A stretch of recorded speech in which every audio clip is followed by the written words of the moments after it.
एक संत कर लेखा।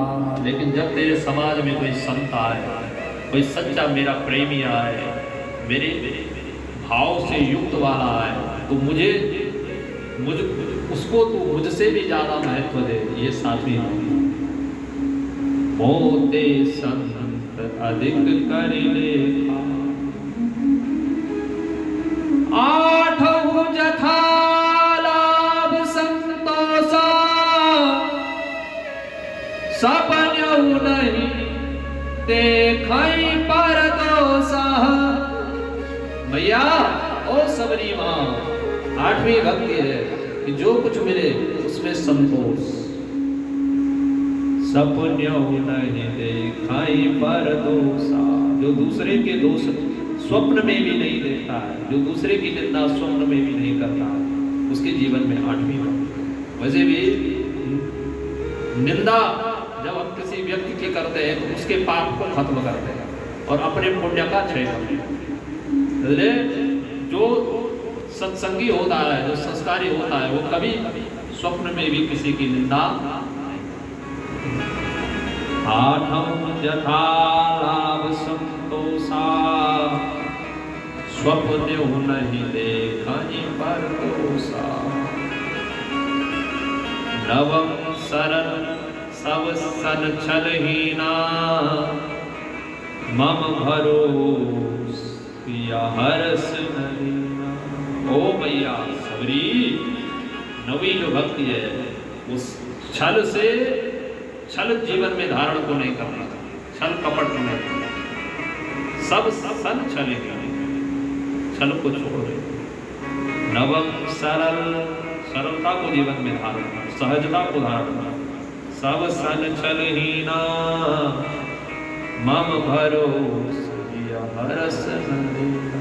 केवल मुझे ही समर्पित हो जा, मुझको ही अपने आप को अर्पित कर दे, समर्पित कर दे, बस यही नवी भक्ति। सबरी मैया से राम कहें, जिसके जीवन में ये नव भक्ति होती है वही मनुष्य अपने जीवन को धन्य करता है। जिसके जीवन में 9 में से, ओ माँ, जिसके जीवन में 9 में से एक भी भक्ति होती है वही अपने जीवन को। बोले राजा रामचंद्र भगवान की जय। हर हर हर महादेव। यहाँ सबरी को भगवान भक्त की बातें सुनाते हैं, सबरी मैया आनंदित होती है और यहाँ भगवान आगे का मार्ग पूछते हैं और सबरी मैया पंपा सरोवर की तरफ भगवान को मार्ग दिखाती है। बोली सबरी मैया की जय। हर हर महादेव।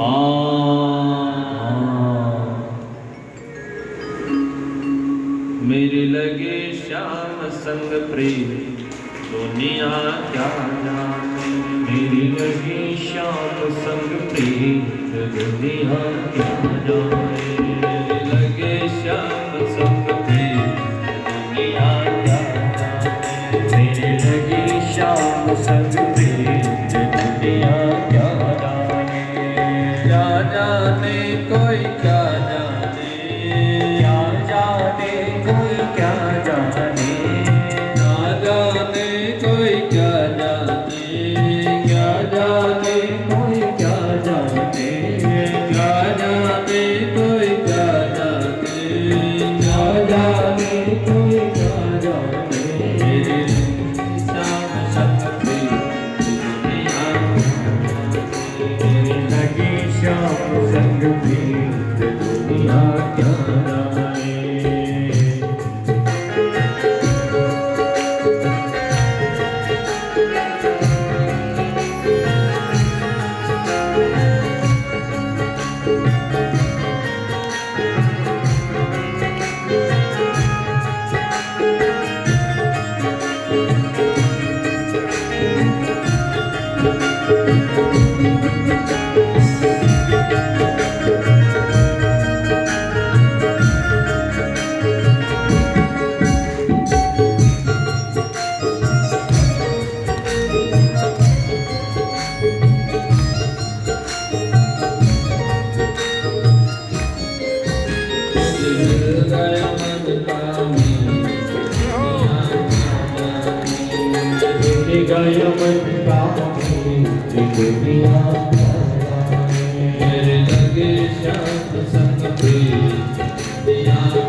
तू तब से भाई बाबरी मैं तो तब से भाई बाबरी मैं तो तब से बांधी प्रेम की डोर मोहन से बांधी प्रेम की डोर मोहन से बांधी प्रेम की डोर मोहन से बांधी प्रेम की डोर मोहन से नाता तोड़ा मैंने जग से नाता तोड़ा मैंने जग से नाता तोड़ा मैंने जग से नाता तोड़ा मैंने जग से ओ नाता तोड़ा मैंने जग से नाता तोड़ा मैंने जग से ये कैसी पागल प्रीत की दुनिया जाने की बाहर दुनिया क्या ये कैसी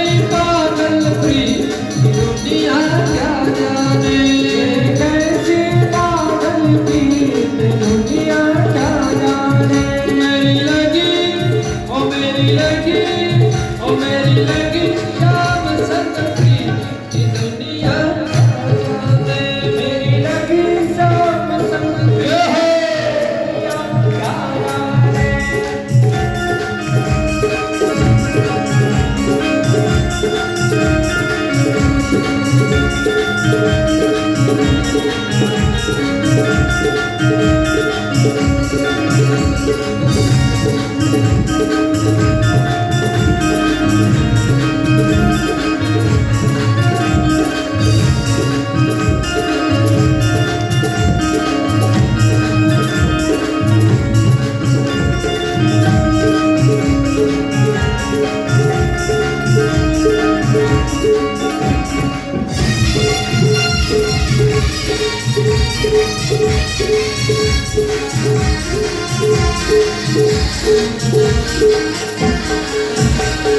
मोहन के सुंदर सूरतिया मोहन की सुंदर सूरतिया मन में बस गई मोहन सूरतिया मन में बस गए मोहन मूर्तिया लोग कहे मैं भाई बाबरिया लोग कहे मैं परिवारिया जब से ओढ़े श्याम चुनरिया जब से ओढ़ी शाम चुनरिया जब से ओढ़े श्याम चुनरिया जब से ओढ़ी शाम चुनरिया जब से ओढ़ी श्याम चुनरिया जब से ओढ़ी शाम चुनरिया मैंने छोड़ी जग की रीत, दुनिया जाने। छोड़ी जग की दुनिया जाने मैंने छोड़ी जग की रीत, दुनिया जाने। छोड़ी जग की दुनिया जाने मेरी लगी शाम संग प्रीत, दुनिया जाने। लगी शाम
समानी हे रत रहो निहानी हे रत रहो निहानी हे रत रहो निहानी हे रत रहो निहानी हे रत रहो निहानी हे रत रहो निहानी खुशी के भी दुनिया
इधर से भगवान पंपा सरोवर से होते हुए ऋष्यमुख पर्वत के तलहटी में आए। इधर सुग्रीव की दृष्टि पड़ी तो सुग्रीव ने हनुमान को भेजा। हनुमान जी स्वरूप बदल करके राम जी के पास आए। राम को नहीं पहचान पाए। अंत में क्षमा मांगी और राम को पहचाना। हनुमान ने अपने कंधों पर लखन और राम को उठाया, ऋष्यमुख पर्वत पर लाए और हनुमान ने सुग्रीव और राम की मित्रता करवाई। बोलिए हनुमान जी महाराज हर हर महादेव। मित्रता करवा दी तो राम जी ने सुग्रीव से कहा, मित्र क्या समस्या है, क्या कष्ट है आपका, क्या दुख है बताइए। सुग्रीव ने पूरा वृतांत सुनाया कि मैं सुत मायावी को नाम आया सो प्रभु हमरे ग्राम। पूरा वृतांत सुनाया किस प्रकार बाली ने सुग्रीव को हटाया।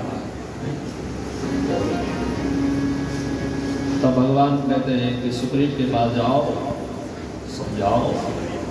तो सुग्रीव कहता है राम से कि वो जो बाली है वो तो बहुत ताकतवर है, उसको गिराना सहज नहीं है। तो भगवान अपने सारंग धनुष पर बाण चढ़ाते हैं और एक ही बाण से 7 ताड़ के वृक्षों को भगवान गिरा देते हैं। सुग्रीव को विश्वास दिला देते हैं कि सुग्रीव को बाली का अंत सुनिश्चित है। तो भगवान सुग्रीव को बाली के पास भेजते हैं, लेकिन बाली के मन में भावना है कि मैं भी तो राम का हूँ, कोई सुग्रीव राम का ही नहीं है, मैं भी राम का हूँ। तो जब भगवान वृक्ष के पीछे से खड़े हैं,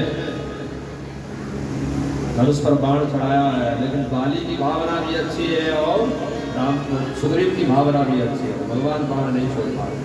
तो वापस में सुग्रीव मार खा करके वापस राम जी के पास आते हैं। तो बोलते हैं सुग्रीव अपने हाथों से मार दे मुझे, लेकिन उस बाली से प्राण नहीं छोड़ना चाहता। उस बाली के हाथों से प्राण नहीं छोड़ना चाहता, अपने हाथों से मार देना। तो राम कहते हैं अरे क्या करें, उसकी भावना, वो भी मुझसे उतना ही प्रेम करता है जितना तू करता है, इसलिए मैं बाण नहीं छोड़ पाया। रे सुग्रीव बोले अपने गले की मारा तो भगवान ने सुग्रीव के गले में डाला फिर सुग्रीव को भेजा। मतलब बाली को ये दिखाया कि अब मैं इसका पक्षधर बन गया हूँ, इसलिए मान जा, इसको स्वीकार कर ले, इसको लौटा दे इसकी पत्नी, इसकी संपत्ति। लेकिन बाली तो अभिमानी है, पत्नी ने समझाया नहीं माना, वो सभासदों ने समझाया नहीं माना। युद्ध क्षेत्र में आया राम, सुग्रीव और बाली का युद्ध होने लगा। इधर भगवान ने सारंग धनुष पर बाण चढ़ाया और एक ही बाण से बाली को मारा। बोले राजा राम भगवान की जय। हर हर बाली गिरा तो बाली भगवान से प्रश्न करे क्यों गिराया? भगवान कहे अनुज बधु भगनी सुत नारी, अनुज बधु भगनी सुत नारी। ओ नारी हर दृष्टि में पूजनीय है, पुत्र की पत्नी, भैया की पत्नी, माँ बहन, ये सब इनकी एक श्रेणी है। इनको गलत दृष्टि से देखने वाला महापाप, नारी को जो भोग की दृष्टि से देखे वही राक्षस है, और जो राक्षस है उसी का नाश राम करता है। बोले राजा राम की जय। हर हर महादेव।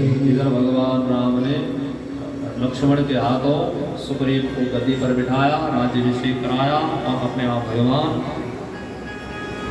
वो पर्वत पर है, पर्वत पर भगवान ऋष्यमुख पर्वत पर है। इधर जब सुग्रीव को संपत्ति मिल गई, पत्नी मिल गई, गद्दी मिल गई, तो सुग्रीव भूल गया कि राम भी बोले, राम से वचन भी कुछ किया। जब व्यक्ति के जीवन में सुख बढ़ता है, समृद्धि बढ़ती है, धन बढ़ता है, मान बढ़ता है, प्रतिष्ठा बढ़ता है, भूल जाता है कि मुझे क्या करना है। जब 6 महीने बीत गए तो सुनो, 6 महीने बीत गए तो राम जी लखन से कहे कि हे भाई, सुग्रीव भूल गया है मुझे, जाओ उसको स्मरण करा दो। लखन जी शेष के अवतार है, क्रोधित होकर के लखन जाता है, पूरा हो सुग्रीव का जो राजसभा है, राजभवन है, सब कांपने लगता है। तो इधर हनुमान सुग्रीव के पास जाता है, बोला जीवित रहना चाहता है तो तुरंत राम की शरण में जा। सुग्रीव उठते हैं, लखन के चरणों में गिरते हैं और तुरंत अपने राज समाज के साथ राम के पास आते हैं।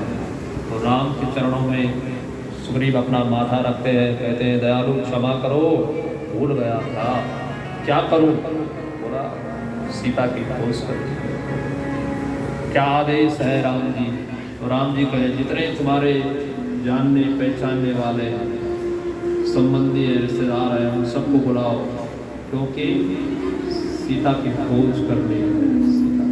सुग्रीव ने अपने अनुचरों को चारों दिशाओं में भेजा, जो उनके जितने वानर थे उन सबको इकट्ठा किया, सबको राम के सामने लाए और राम ने आज्ञा दी कि बोला सीता की खोज करनी है। तो वानरों को पूर्व की ओर, पश्चिम की ओर, उत्तर की ओर भेजा। नल नील, अंगद, हनुमान, इनको भगवान ने दक्षिण की ओर भेजा और हनुमान को भगवान ने अपनी मुद्रिका दी, क्योंकि भगवान को भरोसा है कि हनुमान सीता को ढूंढ लाए। तो यहाँ ये राम जी के चरणों के रज को माथे पर लगा करके राम नाम का उच्चारण करते हुए चल पड़े। राजा राम राम राम, सीता राम राम राम, राजा राम राम राम, सीता राम राम राम, राजा राम राम राम, सीता राम राम राम, राजा राम राम राम, सीता राम राम राम, राजा राम राम राम, सीता राम राम राम, राजा राम राम राम, सीता राम राम राम, राजा राम राम राम, सीता राम राम राम, राजा राम राम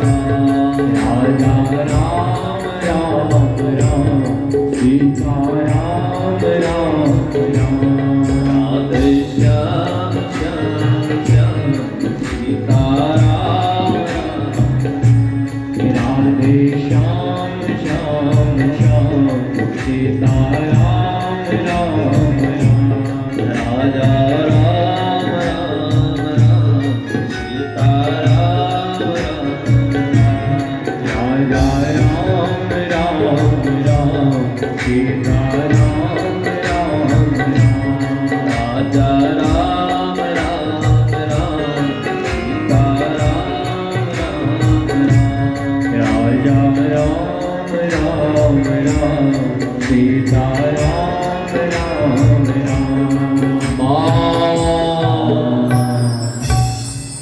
इधर ये जो बानर है दौड़ते दिशाओं में ढूंढते ढूंढते भूख प्यास से ग्रसित होते हैं। इधर एक गुफा में पहुंचते हैं तो गुफा में प्रवेश करते तो वहाँ एक माता है स्वयं प्रभा तपस्विनी है। तो स्वयं प्रभा के तेज को जैसे ही देखते हैं तो भूख प्यास खत्म हो जाती है। तो वो उससे उसका आशीर्वाद इन बानरों को हनुमान नल नील जामुन को मिलता है। उसकी दिशा से आगे पहुँचते हैं, उसके तप से आगे पहुँचते हैं समुद्र के किनारे। और वहाँ जैसे ही पहुँचते हैं तो वहाँ एक पक्षी है, जटायु का भाई संतन गिरा है। जैसे ही वो बानर वहाँ पहुँचते हैं तो वो सोचते हैं, वो पक्षी सोचता है, वो संपत्ति सोचता है कि आज मुझे परमात्मा ने बहुत भोजन दे दिया। कहता है देखो परमात्मा की कृपा, बहुत दिनों से भूखा था, आज देखो भोजन मिल गया। उन बानरों को देख कर कहे बानर कहे देखो एक जटायु वो था जिसने सीता के लिए अपने पंख को कटा दिया, अपने जीवन को समर्पित कर दिया। एक ये है कि हम राम काज के लिए जा रहे हैं, ये हमको खाने की बात कर रहा है। जैसे ही वो संपत्ति सुनता है अपने भाई की कथा को, जटायु के प्रसंग को, वैसे कहता है कि वाह रे वाह, हम दो भाई थे जटायु और एकदम कहता है कि किसके काज के लिए निकले हो? बोला सीता की खोज से। तो जटायु वो संपाति कहता है कि बोला सीता को मैं देख रहा हूँ, सीता इस समुद्र के उस तरफ लंका है और लंका में अशोक वाटिका है और अशोक वाटिका में सीता है। रे वानरों, यदि तुम्हें सीता चाहिए तो तुम्हें इस समुद्र को लांघना पड़ेगा, लंका में जाना पड़ेगा, तब सीता मिलेगी। इस समुद्र को लांघो तो सीता पाओ। तो उस दल में जितने अंगद है, अंगद ने कहा अपने लोगों से, बोला मैं समुद्र लांघ सकता हूँ, मैं लंका में जा सकता हूँ, लेकिन वापस नहीं आ सकता।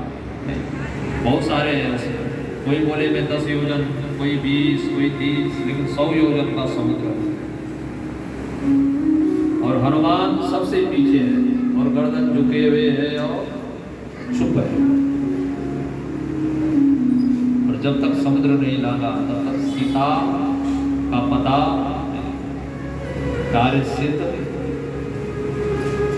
तो जामुन जी विचार करते हैं, पीछे जाते हैं जहाँ हनुमान बैठा और कहते हैं, यहाँ किष्किंधा कांड को गोस्वामी जी ने विराम दिया और सुंदर कांड में लिखा कि काय रीच पति सुन हनुमाना, काचुक सादिरयो बलवाना, पवन तनय बल पवन समान, बुद्धि विवेक विज्ञान निधान, कवन सुकाज कठिन जग माही, जो नहीं होई तात तुम पाई, राम काज लगी तब अवतारा, सुनतई भयो पर्वताकार। बोला ओ हनुमान, क्या ऐसा है जो तू नहीं कर सकता है? उठ, चुप बैठा है, चुप बैठने के लिए थोड़ी मानव जीवन मिला है। उठ जाग मुसाफिर भोर भयो, अब रैन कहाँ जो सोवत है। सोने के लिए जीवन नहीं मिला है, कुछ कर दिखाने के लिए मिला है। हनुमान उठ, ये समुद्र तेरे आगे क्या है? कुछ भी नहीं है। उठ रे हनुमान उठ। जैसे जामंत ने जगाया तो हनुमान जगा, तो एकदम हनुमान जो है पर्वताकार बन गया। तो हनुमान ने कहा, बोला लंका को डुबो देना है? बोला लंका थोड़ी डुबोनी है, अगर लंका को डुबो देगा समुद्र में तो लंका में तो सीता है और सीता भी डूब जाएगी रे। जो कार्य के लिए आए हैं वो कार्य विफल हो जाएगा। लंका को नहीं डुबोना है, वो आज्ञा राम ने नहीं दी है। राम ने आज्ञा दी है केवल सीता की सुधि की, डुबोने की आज्ञा दी और नहीं करनी, इस समुद्र को लांघना। जैसे ही हनुमान जी को चेतना हुई, एकदम सब जामवंत के चरणों में प्रणाम किया, एकदम छलांग लगाई हनुमान ने, उड़े हनुमान। जब उड़े तो सबसे पहले समुद्र में, जब समुद्र के ऊपर से हनुमान जा रहे हैं तो सबसे पहले मैनाक पर्वत आया। जब आप राम कार्य के लिए जाओगे तो जो सबसे अच्छे लोग हैं समाज में, जैसे उनको पता लगेगा कि भाई अच्छा कार्य हो रहा है, धर्म का कार्य हो रहा है, तो वो सबसे आगे आएंगे। जो सबसे पहले सबसे आगे आता है वही धर्म पारायण है। मैनाक सबसे पहले आए, हनुमान के स्वागत का। जब मैनाक आया तो मैनाक ने हनुमान से कहा, बोला बैठो महाराज विश्राम करो। हनुमान ने कहा इतना समय कहा, विश्राम करो। हनुमान जी ने मैनाक का स्पर्श किया और मैनाक समुद्र में चला गया। बोले हनुमान जी महाराज हर हर सुरसा सुरसा सुरसा नाम कई माता सुरसा बिगड़ाया। जब हम संसार का मंथन करेंगे, संसार में धर्म का कार्य करेंगे, तो ऐसा थोड़ी है कि सब हमारा साथ देंगे, ऐसा थोड़ी है। संसार में साथ देने वाले हम हैं और टांग खींचने वाले, लेकिन हतोत्साही जीवन में नहीं होना है। उत्साह उत्साह बलवान आर्य, जिसके जीवन में उत्साह होता है वही विजय को प्राप्त करता है। व्यक्ति अगर विजय प्राप्त करता है तो अपने उत्साह से करता है।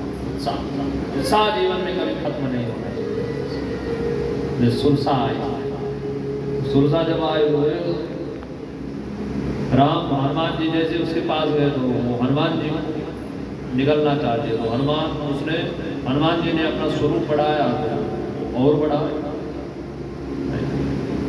कपिल जी ने दुगुन विस्तार, वो 100 योजन उसने अपना मुख खोला, हनुमान दूने हो गए।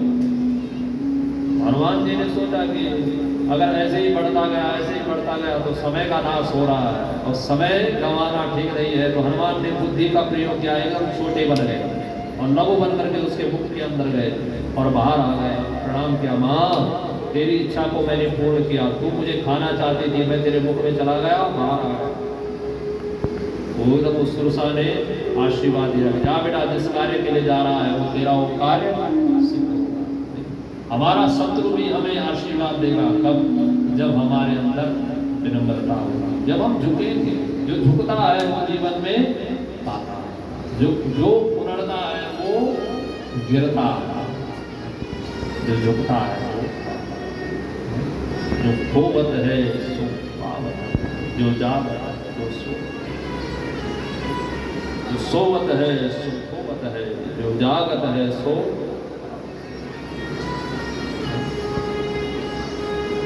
आशीर्वाद दिया उतने में वो एक श्रृंगिकार दूसरा विग्रह, उसकी क्या खूबी है कि जब हनुमान जो भी जीव समुद्र के ऊपर से जाता है वो उनकी परछाई को पकड़ती है और खाती है। जैसे अब हनुमान जी जा रहे हैं, उसने हनुमान की परछाई को पकड़ा, जैसे ही पकड़ा तो भगवान हनुमान ने गधा का प्रहार किया और उसके सिर पर जैसे ही गधा का प्रहार किया तो उसके प्राण पखेरु। बोले हनुमान जी महाराज। और ये जो श्रृंगिका ये ईर्ष्या है, ईर्ष्या जिसके जीवन में होती है वो ईर्ष्या उसको राक्षस बना देगा। ईर्ष्या क्या है? ईर्ष्या अब जब व्यक्ति देखता है कि ये मुझसे ऊपर जा रहा है, और जैसे उसको दूसरे के पद प्रतिष्ठा से ईर्ष्या वो जलन होती है, ईर्ष्या होती है, उसी क्षण वो राक्षस बन जाता है। भगवान हनुमान ने उसका अंत किया। बोले हनुमान जी महाराज। लंका के द्वार पर हनुमान पहुंचे तो यहाँ लंकनी है, तीसरा विग्रह। तो जैसे भगवान ने हनुमान प्रवेश करे तो उसने रोका, ओ बानर कहाँ जा रहा है? भगवान हनुमान ने दृष्टिका का प्रहार किया और इसको अचेत किया। जैसी चेतना आई तो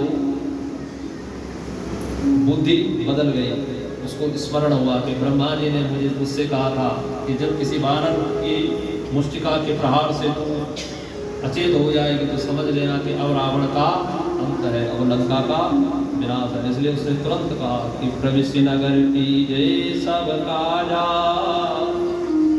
हृदय राखी कौशलपुर राज। कितने विघ्नों को पार किया। उधर सुरसा को परास्त किया, लंकनी को परास्त किया, श्रृंगिका को परास्त किया, ये सब खाने के लिए आई है। लेकिन हनुमान ने इन सबको परास्त किया। मतलब जब हमारे जीवन में मान की इच्छा नहीं होगी तो कितना भी बड़ा शत्रु क्यों ना है वो भी परास्त हो जाए। जब हमारे जीवन में हमारी संस्कृति होगी, अमान भाव से जब हम राम को चढ़े हुए होंगे, अपना कर्म कर रहे होंगे, तो कितना भी क्यों नहीं है उस धरती पर मटी मेट हो जाएगा। लेकिन हम बने क्या? हनुमान। कल्याण बोले हनुमान जी हर हर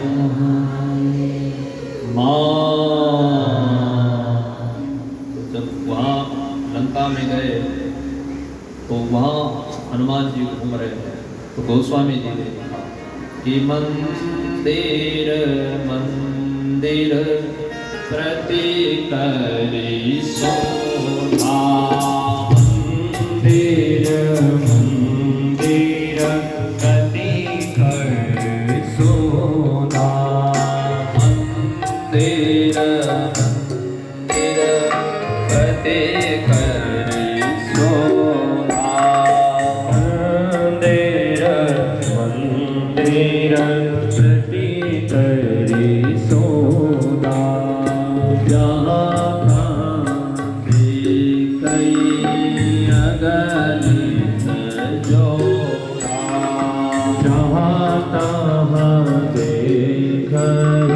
अगणित जोधा हो जाता देखई अगणित जोधा, जहाँ तहाँ देखई अगणित जोधा, मंदिर मंदिर प्रति करी शोभा, मंदिर मंदिर प्रति करी शोभा। हनुमान ने लंका को देखा तो सब बाहर से मंदिर जैसे लग रहे हैं, लेकिन मंदिर जैसा होना चाहिए वैसा नहीं लगे, अंदर जैसा होना चाहिए मंदिर को वैसा। हनुमान जी परेशान हो गए, घूमते घूमते घूमते एक द्वार पर देखा, राम नाम अंकित हनुमान ने एकदम वो द्वार खटखटाया। सुबह 3:30 से 4:30 बजे के बीच वो जो द्वार था, वो जो भवन था, वो विभीषण का था। विभीषण जी जागे तो हनुमान जी स्वरूप बदला, ब्राह्मण। जैसे ही द्वार खोला तो ब्राह्मण द्वार पर देखा, एकदम साष्टांग प्रणाम करे। कौन? विभीषण प्रणाम करे, अंदर लाए, फिर कहे महाराज आपका आगमन मंगल ही मंगल है, कौन है आप? तो जब हनुमान जी को पूर्ण विश्वास हो गया कि ये राम का भक्त है, तब अपने असली स्वरूप में आए। असली स्वरूप में जब आए तो विभीषण को आनंद हुआ। हनुमान ने कहा बोला सीता कहाँ है? बोला अशोक वाटिका में। तो हनुमान वो विभीषण अपने किस प्रकार रहते हैं राक्षसों के बीच, जो सब यथा हनुमान से कहते हैं, तो हनुमान कहते हैं जो राम जी की इच्छा होगी वैसा ही होगा। इधर विभीषण हनुमान को अशोक वाटिका का मार्ग दिखाते हैं। हनुमान अशोक वाटिका में पहुंचते हैं, लेकिन वहाँ जैसे ही जाते हैं तो जिस वृक्ष के नीचे सीता बैठी है उस वृक्ष पर राम चढ़ जाते हैं। देखते हैं कि माँ कृष्णतानुशीस जटाइक बेणी, कृष्णतानुशीस जटाइक बेणी। सीता का शरीर राम के वियोग में कृष्ण हो गया, सूख गया है,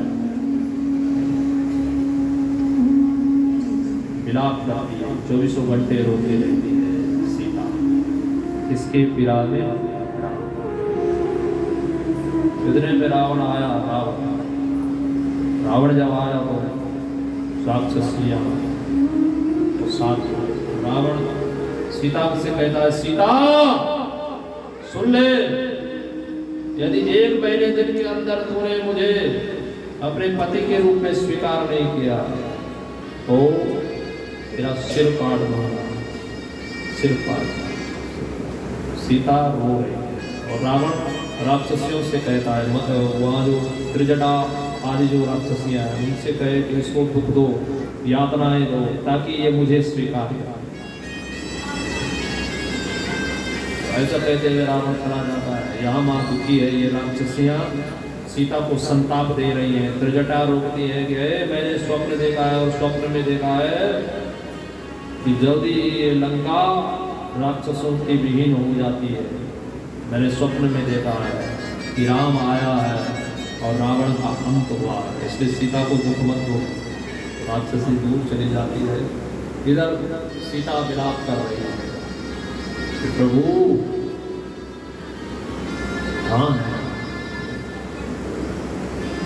तनु शीस जटाइक बेणी जपति हृदय रघुपति गुण श्रेणी। रो रही, जब रो रही है तो हनुमान जी ने एकदम वो जो मुद्रिका राम जी ने दी थी, वो मुद्रिका एकदम सीता की गोदी में डाली। जैसे ही उस मुद्रिका को सीता की गोदी में डाला तो हनुमान राम जी के गुण का बखान करने लगे, राम की कथा को सुनाने लगे। जैसे उस कथा को हनुमान सुनाने लगा तो सीता को आनंद हुआ, उस शोक खत्म हुआ। राम की कथा राम की कथा को हनुमान गा रहा है तो सीता कह रही है, कौन है इस लंका में जो राम की कथा गा रहा है? मेरे सामने आना, ओ पुत्र, कौन है जो राम की कथा गा रहा है? एकदम हनुमान सामने आए तो सीता ने कहा, अरे तुम कोई राक्षस तो नहीं है जो माया से आया? बोला नहीं, सत्य शपथ करुणा निधान। क्योंकि सीता जी राम को करुणा निधान कहती है। जैसे ही हनुमान सीता के सामने गया, सीता ने कहा, मुझे कैसे विश्वास हो कि तू राम का दूत है? तो हनुमान ने कहा, सत्य शपथ करुणा निधान। हाँ, शपथ खाता हूँ मैं करुणा निधान का दूत हूँ। तो जैसे ही सीता ने शब्द सुना करुणा निधान, तो सीता समझ गई कि ये राम का सच्चा। सीता ने हाथ रखा किसके सिर पर? हनुमान के सिर पर, आशीर्वाद कि अजर अमर गुण निधि सुत,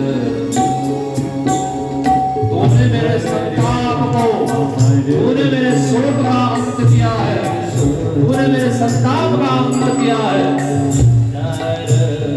अमर गुण निधि सुत,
सीता ने आशीर्वाद दिया कि अजर अमर गुण निधि सुत होवो,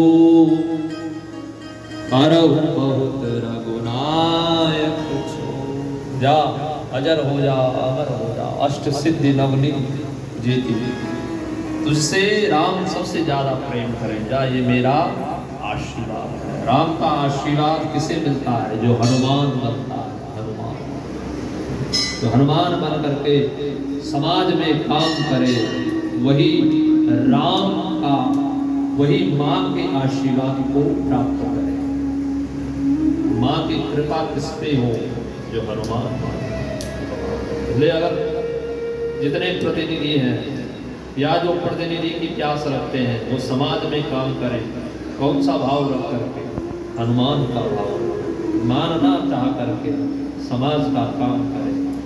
जो ऐसा प्रतिनिधि होता है, जो हनुमान जैसा प्रतिनिधि होता है, उसे ये वसुंधरा अष्ट सिद्धि और नवनिधि से युक्त कर देती है। पहले हम बने हनुमान, बोले हनुमान जी महाराज की हर हर तो इधर हनुमान जब माँ से आशीर्वाद मिल गया, हनुमान को भूख लग गई, बोला मैया मैया भूख लग गई है। कितनों दिनों से चले व्रण था कि जब तक माँ का मुखड़ा नहीं देख लेते, माँ की स्तुति नहीं मिलती, तब तक भोजन नहीं खाऊंगा। माँ आज आप मिल गई है, आपका दर्शन हो गया, आपका आशीर्वाद मिल गया, भूख लग गई है।